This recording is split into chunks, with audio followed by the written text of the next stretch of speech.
Evangelho de João, capítulo 8, versículo 32. Diz assim a palavra do Senhor: E conhecereis a verdade, e a verdade vos libertará. Irmãos, a verdade, como revela João 17, é a palavra de Deus. O Senhor Jesus, em oração pelos discípulos, disse: Pai, santifica-os na verdade. A tua palavra é a verdade. Então, a verdade é a palavra de Deus. E esse versículo parece nos revelar que o conhecimento da palavra de Deus liberta. Não é essa a conclusão que nós tiramos aqui? Conhecereis a palavra, a verdade, e a palavra vos libertará. Então, é esse o entendimento que, a princípio, nós temos. E aí, você pergunta: se a palavra liberta, o conhecimento da palavra liberta, por que há tantos conhecedores da palavra que ainda não são libertos? Não são libertos pelos testemunhos mostrados, escandalizam, fazem coisas absurdas e são conhecedores da palavra e não foram libertos. Por que há teólogos, que se dizem conhecedores da palavra, que não são libertos? Por que há pastores que deveriam conhecer a palavra, que não são libertos? Porque há líderes religiosos, eu não digo só líderes da igreja evangélica, de todas as igrejas, que conhecem a palavra, conhecem as escrituras, mas ainda não são libertos. Por quê? Suas práticas mostram que eles não são libertos. Escandalizam, brigam por coisas pequenas, levando informações desnecessárias às ovelhas, e demonstram nas suas atitudes que não são libertos ainda. Será que essas pessoas que conhecem a palavra, que não são libertas, estão descaracterizando João 8,32? Será que João 8,32 falhou quando diz: conhecereis a verdade vos libertará, e há tantas pessoas que não são libertas que conhecem a verdade? Será que falhou João 8,32? Será que a verdade não liberta? São perguntas que ficam no ar aí. O fulano conhece tanto a palavra e não é liberto. Muito pelo contrário, faz coisas que ímpios fazem ou até pior. Então, quando eu me deparo aqui com conhecereis a verdade, poxa, eu começo, vamos meditar e achar que o conhecimento da palavra não está libertando, como diz aqui. Todo mundo fala: e conhecereis a verdade vos libertará. E todo mundo repete isso como se fosse um papagaio, sem examinar as escrituras. Mas se nós examinarmos João 8,32, nós vamos verificar que esse versículo começa com um E. Começa com E conhecereis. O que significa E? Pode significar soma, ou pode significar uma consequência. Por exemplo, no caso de soma, oração e jejum. Oração mais jejum. Então aí é mais, é soma. Ou senão, a consequência, o exemplo de consequência: faça isso e terá aquilo. Semeie e terá uma colheita. Então isso é uma consequência. Então, nós concluímos que João 8,32 é um complemento de João 8,31. João 8,31 e João 8,32. Ou seja, esses versículos deveriam estar unidos num só, mas não sei por quê que foi separado dessa maneira. Então, nós chegamos à conclusão que João 8,32 é um complemento de João 8,31.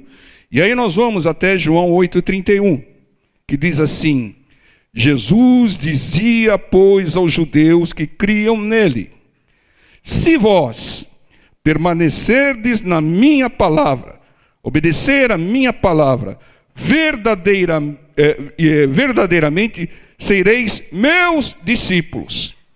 E aí então como consequência, conhecereis a verdade, e a verdade vos libertará. Então, agora o entendimento se fechou. Agora nós sabemos por que há conhecedores da palavra que não são libertos. Porque para sermos libertos, devemos ser discípulos do Senhor, permanecendo, obedecendo a sua palavra. É claro aqui, se vós permanecerdes na minha palavra, permanecer é obedecer. Verdadeiramente sereis meus discípulos. Obedecer a palavra é discípulo do Senhor. E aí então, como consequência, conhecereis a verdade, e a verdade vos libertará. Então o entendimento que vem é a prática da palavra é que liberta. Não só o conhecimento. Precisa conhecer para praticar. Mas a prática da palavra é que liberta, e não só o conhecimento. Então lembre-se que o inimigo conhece a palavra, mas há algo que ele não faz. Ele não pratica a palavra. O segredo está na prática da palavra de Deus. Quer bênção, né? O conhecimento só da palavra não vai trazer bênção. É a prática, é a atitude, é a obediência. Entenderam por que há muitos conhecedores da palavra que não são libertos? Porque conhecem, mas não praticam. Não permanecem na palavra. Não são discípulos do Senhor. Fechou agora o entendimento. Então, isso revela uma estratégia de Satanás. Isso revela que o inimigo implanta ou implementa jargões dentro das igrejas, descaracterizando a palavra de Deus, tirando a palavra do contexto. Por isso que nós precisamos estar sempre vigiando. É por isso que o Senhor Jesus disse: examinai as Escrituras, examinai, medite nas Escrituras, e não repita como um papagaio só porque um falou, o outro falou. Você quer ver um outro exemplo? Tiago, capítulo 4, versículo 7. Olha o que diz aqui. Amém? Tiago 4, 7 diz: sujeitai-vos, pois, a Deus, resisti ao diabo, e ele fugirá de vós. Outro jargão que descaracteriza e tira a palavra do contexto, que muitos repetem: resisti ao diabo, ele fugirá de vós. Resisti ao diabo, ele fugirá de vós. Esquecem do início do versículo: sujeitai-vos, pois, a Deus. Porque se você não se sujeitar a Deus, e sujeitar a Deus é sujeitar a sua palavra, o diabo não fugirá de vós. Você está contrariando a palavra, você está desobedecendo, você está pecando, o diabo não fugirá de vós. Ele virá sobre você. Você está dando brecha. Vai acontecer com você o que aconteceu com os filhos de Seva. Está lá em Atos 19, 16. Que foram expulsar os demônios deram uma surra, tiraram a roupa e fizeram eles correr. Por quê? Porque não se sujeitavam a Deus. Ouviram falar de Jesus? Ouviram falar de Paulo? Jesus, eu sei quem é Paulo também, mas e vós? Eles não se sujeitavam à palavra. Como que o diabo vai fugir? Então, para que o diabo fuja, para que ele saia, nós temos que nos sujeitarmos à palavra de Deus, obedecermos à palavra do Senhor, porque desobediência gera brechas. A desobediência, né, é como rebeldia, e rebeldia é como feitiçaria. Então a pessoa que desobedece a palavra, ela está fazendo aquilo que o diabo quer, e o diabo não vai sair. Entendo, irmãos? Por isso, o Senhor Jesus, ele trouxe uma informação aos seus discípulos. Tem caças de demônios que só saem com jejum e oração. Ou seja, então vou começar um jejum e daqui um pouco a gente vem... Não. Você tem que andar em espírito. Jejum ou oração quer dizer andar em espírito e não na carne. Orando, né, se abstendo de alguma coisa. Né? Então, o conhecimento da palavra, ele ajuda. Mas ele não resolve. Porque se a pessoa não orar, ela sabe que para expulsar tipos de demônio tem que orar e jejuar, tem que andar em espírito. Ela sabe disso. Ela conhece isso. Ela tem informação, mas ela não pratica. Então, ela não vai ser liberta, porque o diabo não vai fugir, né? Como diz o texto aqui. Então, Satanás, ardiloso, ele quer tirar a palavra de Deus do contexto, quebrar versículos, quebrar entendimentos, para enganar as pessoas e destruir. E fica todo mundo repetindo um jargão, né, que alguém espalhou com o interesse do inimigo e não examinam as Escrituras. Nós precisamos examinar as Escrituras. Nós temos que pregar como está escrito, não ler um versículo e ficar divagando. É importante isso, irmãos, porque ele é o pai da mentira, o mestre do engano, e ele usa desse artifício criando jargões que as pessoas repetem e que não funcionam e que descaracterizam, tiram a palavra do contexto. Satanás, ele tentou usar esse truque, essa artimanha, até com o Senhor Jesus. Imagine conosco. Então dá um pulo lá em Mateus capítulo 4, versículo 5. Diz assim: então o diabo o transportou à cidade santa e colocou-o sobre o pináculo do templo. Irmãos, vamos dar uma paradinha aqui, antes da gente ler o versículo posterior. O diabo levou o Senhor Jesus ao pináculo do templo, um lugar alto. O diabo, muitas vezes, ele tenta iludir pessoas, levando pessoas a lugares e posições altas. Para quê? Para que a queda seja maior. Ele quer derrubá-las. Muitas vezes você vai ver pessoas, estou prosperando, estou crescendo, olha, minha colheita foi tão espetacular que não tem espaço, eu vou aumentar os meus armazéns. Louco, essa noite pedirão a tua alma. Irmãos, o diabo muitas vezes ele leva a pessoa para depois derrubá-la, para que a queda seja maior. Sabe por quê, irmãos? Quem tinha muito e perdeu tudo, sofre muito mais. Quem tinha muito e perdeu tudo, né, ela se desespera mais. Ela faz bobagens. Tinha muito, de uma hora para outra perdeu tudo. É coisa antiga. Vocês lembram da crise de 1929? A crise que houve nos Estados Unidos? Pessoas que eram ricas, de uma hora para outra, ficaram pobres. O diabo fomentou um movimento, uma bolha, como essa última bolha que houve aí, e depois estourou. Pessoas que eram ricas, num dia, acordaram pobres. Essas pessoas se desesperaram e muitas se mataram, se suicidaram. Então isso ele faz, ele coloca, faz isso. Não, você como o pessoal diz, você é o cara, você está crescendo, você é bom. Aí você vai crescendo e ele vai te levantando. E quando na primeira oportunidade ele vem e tira a escada, você cai com tudo. A queda é maior, o sofrimento é maior, o desespero é maior. É uma estratégia do inimigo. Por isso ele levou o Senhor, ele usou com o Senhor, ele levou o Senhor por 2 vezes. Ele levou o Senhor, né? Em lugar alto, né? E você veja aqui no versículo 8, que nós não vamos pregar hoje, está escrito aqui: novamente o transportou o diabo a um monte muito alto e mostrou-lhe todos os reinos do mundo e a glória deles. Então o diabo estava prometendo glória, o diabo estava prometendo os reinos do mundo para o Senhor e levou no lugar alto. É assim que ele faz. É assim que ele faz. Nós vamos fazer um trabalho para você prosperar, para você crescer, aí você cai nessa, irmão. Não.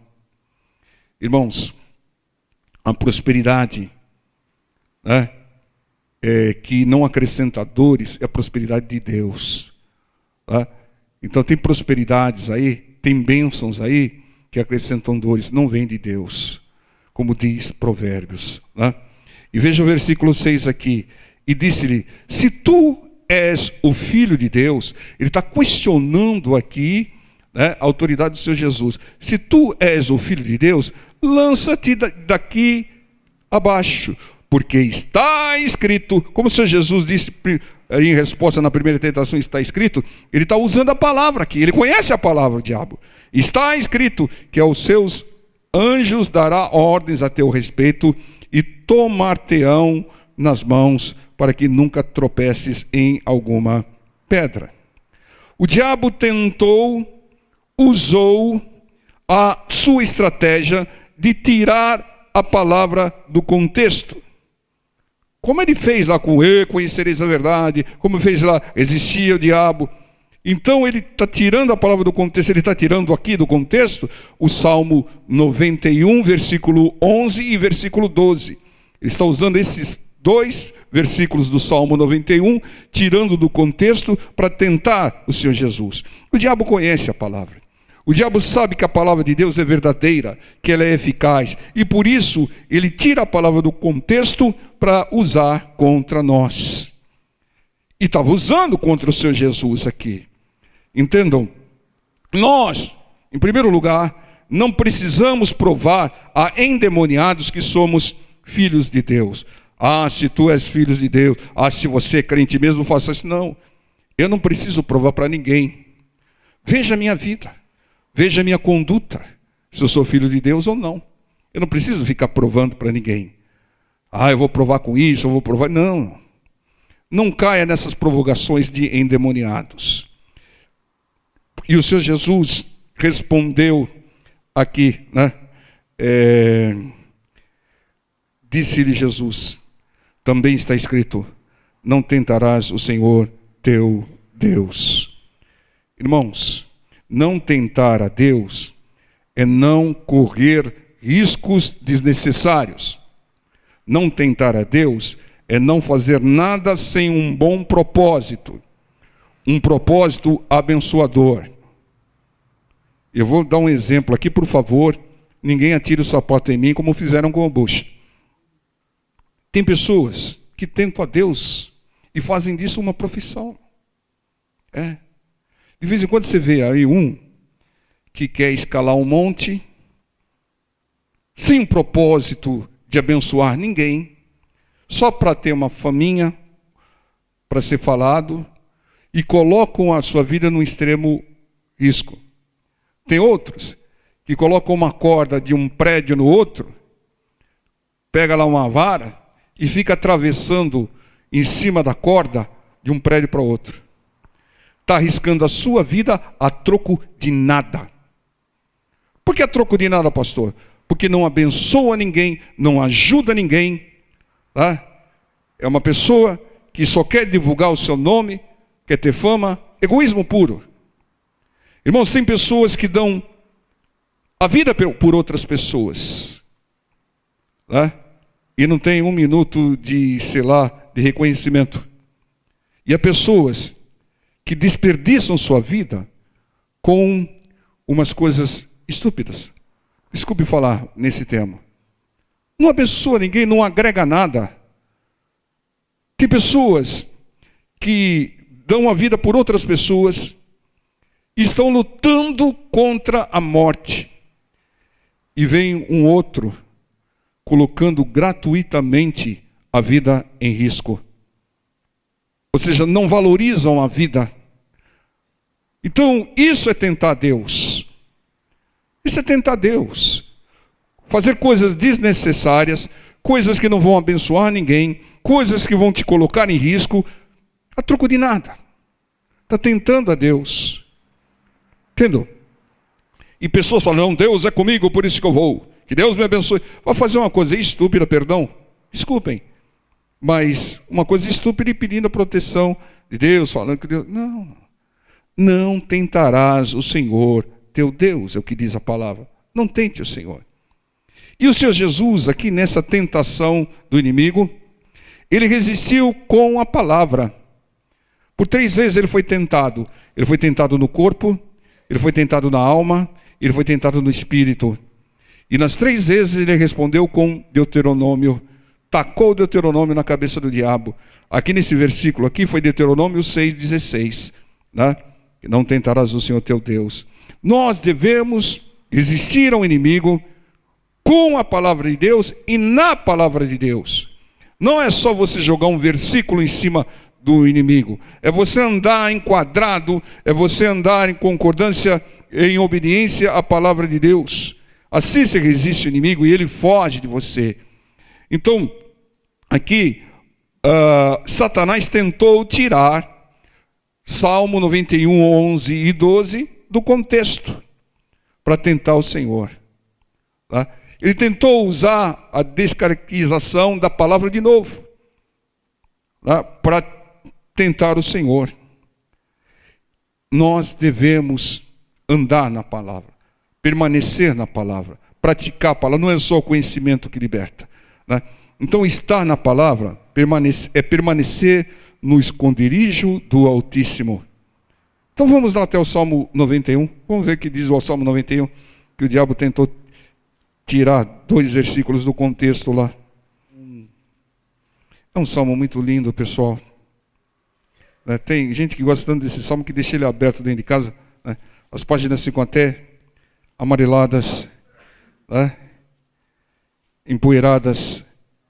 Mas examinar as Escrituras não é deixar a Bíblia aberta que vai resolver alguma coisa. É examinar, crer e praticar. Aquele que habita no esconderijo do Altíssimo, a sombra do Onipotente descansará. Direi do Senhor, Ele é o meu Deus, o meu refúgio, a minha fortaleza, e nele confiarei. Porque Ele te livrará, meu irmão, do laço do passarinheiro, da peste perniciosa. Ele te cobrirá com as suas penas, e debaixo das suas asas estarás seguro. A sua verdade é escudo e broquel. A sua verdade é a sua palavra. O escudo é uma arma de defesa. Broquel é um escudo pequenininho, mas para o ataque. Você tem que se defender e tem que atacar. Amém? E o Senhor, a palavra do Senhor é o escudo para essa defesa e para esse ataque. Não temerás espanto noturno, nem seta que voe de dia, nem peste que ande na escuridão, nem mortandade que assole ao meio-dia. 1000 cairão a teu lado, oh glória a Deus, e 10.000 à tua direita, mas tu não serás atingido. Somente com os teus olhos olharás e verás a recompensa dos ímpios. Olhe para a recompensa, olha para o final do ímpio. O ímpio está prosperando, está crescendo, não vem na igreja, não dá o dízimo, não dá... Olha para o final dele, irmão, olha, o final dele é terrível, né? Você vai ver a recompensa dos ímpios, porque tu, ó Senhor, é o meu refúgio, o Altíssimo é a tua habitação. E esse versículo, nenhum mal te sucederá, nem praga alguma chegará à tua tenda. É você e a sua casa que está protegida por Deus. Aí vem os versículos que o diabo tentou tirar do contexto. Porque aos seus anjos dará ordem a teu respeito para te guardarem em todos os teus caminhos. Eles te sustentarão nas suas mãos, para que não tropeces com o teu pé em pedra. E vai por aí afora. Então, irmãos, o inimigo é o useiro, vezeiro de tentar enganar. Cria armadilhas, criam coisas que a palavra de Deus não diz. Precipita conclusões para quem não examina as Escrituras. Tem que examinar, irmãos. A gente não pode estar repetindo como um papagaio as coisas que dizem por aí. Sem contar os jargões que não tem fundo da palavra, não tem fundo da palavra, e não está nem na Bíblia. Quantas vezes você já ouviu em igrejas que atrás de um grande homem há sempre uma grande mulher? Que é isso, irmão? Onde está escrito isso? À frente de um grande homem há um grande Deus. E tem outro, aquele me arrepia quando eu ouço, né? E de vez em quando o Espírito Santo até paga na minha mente, né? Contra fatos não há argumento. Onde está escrito isso? E aí Satanás produz um monte de fatos e a pessoa crê. Ah, eu vi isso. Tá, tem pessoas seguindo demônios, espíritos, porque veem alguns fatos, né? E são truques. Então, entenda, irmãos, não deixe de examinar as Escrituras. Não deixe de meditar na palavra. O Espírito Santo vai te abrir o entendimento. Não seja uma Maria vai com as outras. Não fica repetindo os jargões porque todo mundo fala. Não, irmão. Deus, Ele te deu inteligência, capacidade. Você foi feito imagem e semelhança de Deus, com um potencial enorme, irmão. Você tem discernimento, você vai examinar, o Espírito Santo vai te revelar. Entenda, irmãos. Você tem que analisar as revelações. Você tem que ver, às vezes você ouve cada pataquada de pessoas que se dizem conhecedoras da palavra. Fazem cada coisas de quem não está liberto e conhece a palavra. Porque dizem, conhecereis a palavra e a palavra vos libertará. Não, é a prática da palavra que liberta. Mateus 22, 29. Jesus, porém, respondendo, disse-lhes, errais, não conhecendo as Escrituras, nem o poder de Deus. Que não erremos mais, não sejamos mais enganados por jargões que tiram a palavra do contexto, irmão. Porque você vai fazer aquilo de um versículo qualquer, fora do contexto. Ah, então para ser liberto, eu vou fazer um curso para conhecer as Escrituras. Aí faz um curso, né, como muitos teólogos que tem por aí que não são libertos. Irmãos. Não só teólogos evangélicos, de outras religiões, não são libertos. Tá? Praticam, escandalizam, praticam cada coisa e conhecem a palavra.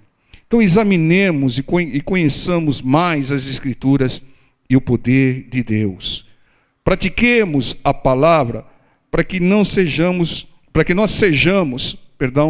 discípulos do Senhor. A prática da palavra é que nos faz discípulos do Senhor. Aí então conheceremos a verdade, as revelações da palavra de Deus, e seremos libertos e abençoados. É a prática da palavra que liberta, e não só o conhecimento. É claro, é óbvio, ululante, que você precisa conhecer para praticar. Mas o conhecimento em si só não liberta. O que liberta é o conhecimento, o fato de você crer e obedecer, praticar. Porque quem não pratica e não obedece é porque não crê. Amém, irmãos? Vamos ficar em pé, vamos estar orando em nome do Senhor Jesus.